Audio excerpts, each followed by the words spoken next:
Kwa majina naitwa Longino Loki Miseko, ni msimamizi wa sehemu ya kilimo halmashauri ya wilaya ya Kisarawe na pia ni mratibu wa zao la korosho Kisarawe. Leo tulikuwa na mafunzo ya wakulima, tulikuwa na mafunzo ya kuhuisha taarifa za wakulima wa zao la korosho kwenye halmashauri yetu ya wilaya ya Kisarawe. Mafunzo yametolewa na bodi ya korosho kwa maafisa kilimo ngazi ya kata ambao wataenda kulifanya hili zoezi. Niseme tu zoezi limefanyika vizuri na mafunzo tumeyapokea vizuri. Nataka kusema ni kwamba zoezi tunaenda kulifanya kwa uhakika, kuhakikisha kwamba tunapata taarifa ambazo ni za uhakika kwa ajili ya wakulima wetu wa zao la korosho.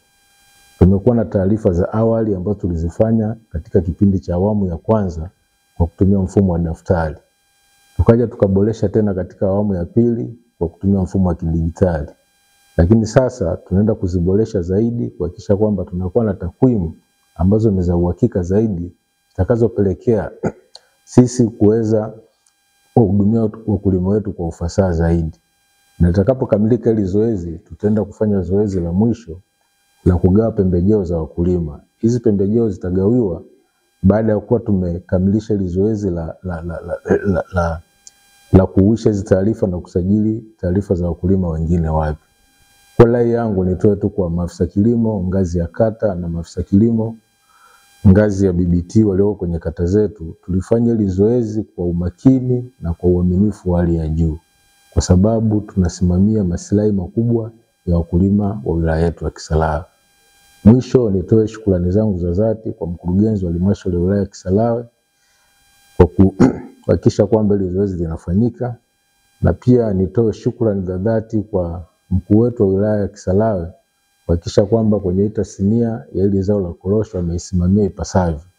Na tumeweza msimu huu wa 2024-2025 tumeweza kukusanya tani 630 za zao la korosho, ukilinganisha na msimu uliopita ambapo tulikusanya tani 50. Hizi jitihada zote zilifanywa na Mheshimiwa Mkuu wa wilaya ya Kisarawe kuhakikisha kwamba wale wakulima au wachuuzi wadogo kwa jina maarufu anaitwa kwa Kangomba tunawasimamia kuhakikisha kwamba hawajitokezi kwenye halmashauri yetu ya wilaya ya Kisarawe. Kwa majina naitwa Geoffrey Joseph, ni afisa kilimo. Leo hii tupo hapa na maafisa kilimo wenzangu pamoja na Mheshimiwa Mkuu wa wilaya na wawezeshaji kutoka bodi ya korosho, afisa kilimo wa wilaya.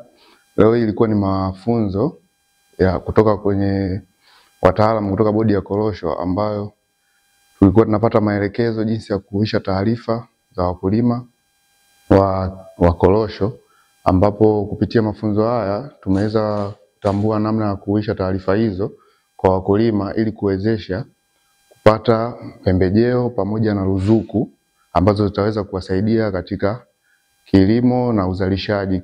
Jina naitwa Witness Charles Change, ni afisa kilimo BBT, mwakilishi wa bodi ya korosho kata Vikumburu nipo. Natoa shukrani zangu za dhati wawezeshaji wamekuja kutupa mafunzo.